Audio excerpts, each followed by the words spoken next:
Ms. Richards, if a child survives an abortion attempt, should it be given nourishment and medical care? I've never heard of such a circumstance happening.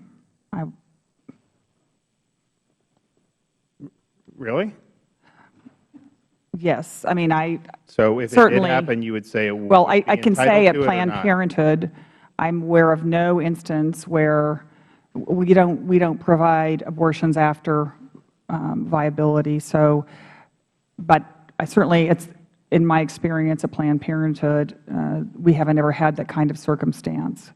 But you would say that there would be medical care would be in order at that point? Forget about Planned Parenthood, just generally. Well, I'd say, I mean, again, I want to be responsible for Planned Parenthood and what we do there. Certainly in this situation, which again has never occurred that I know of a baby born, that baby should, as the mother should, get appropriate medical care from the physician. Now, have you watched all the videos released by the Center for Medical Progress? I haven't watched the multi-hour edited videos, but I have read all of the written transcripts.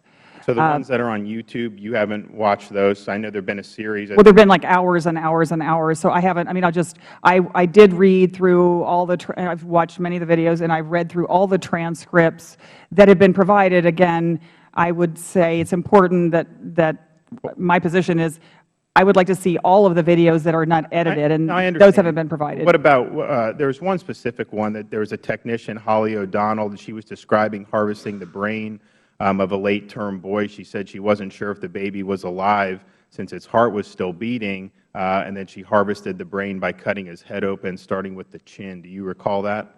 That woman does not work for Planned Parenthood, so I can't really speak to anything that she said. I'm not responsible for her. Do you deny that her description of what happened is something that does occur in Planned Parenthood clinics? Absolutely. I've never, affiliates? There was nothing that she's ever described that I could attest to has ever happened. And so you can categorically testify to that then?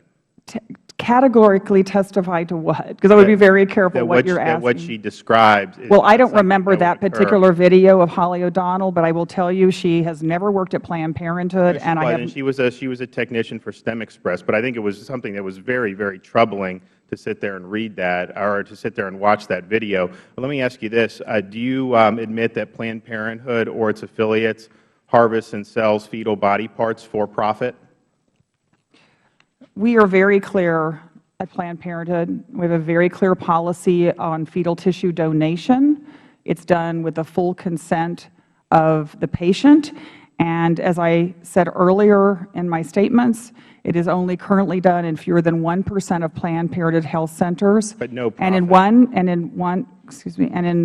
There's one affiliate in Washington State that does not receive any reimbursement for their costs, and there's only one other one which is in California, and they have assured us that whatever reimbursement they receive, it is less than what the costs are for providing fetal tissue to that organization. If that's the case, then the video with Dr. Gutter negotiating over the price of the parts, if there's no profit being made, then why would you be negotiating over how much the parts are going to be sold for?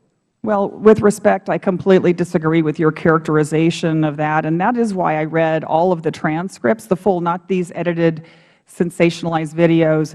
And what I read, because we take this very seriously, I read over and over. I understand. I just disagree with your characterization. And that's fine, and people can judge for what it is. Let me ask you this. Do you deny that Planned Parenthood and or its affiliates will alter abortion procedures in order to better harvest fetal body parts?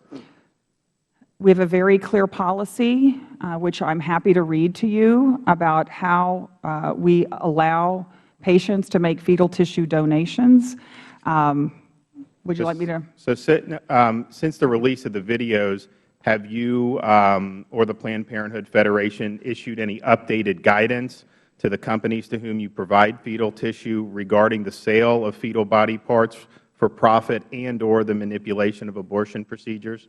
Well, there's no way to answer that because I disagree with your formulation. We allow women voluntarily. Have you issued any new guidance within the past 3 months? No, although as I said in my letter to Congress, I've asked our Chief Medical Officer and our medical team to review all the work we do, and again, it's very limited in fetal tissue donation, to ensure that if there are any things that we could be doing better, we would like to do that. My time's expired.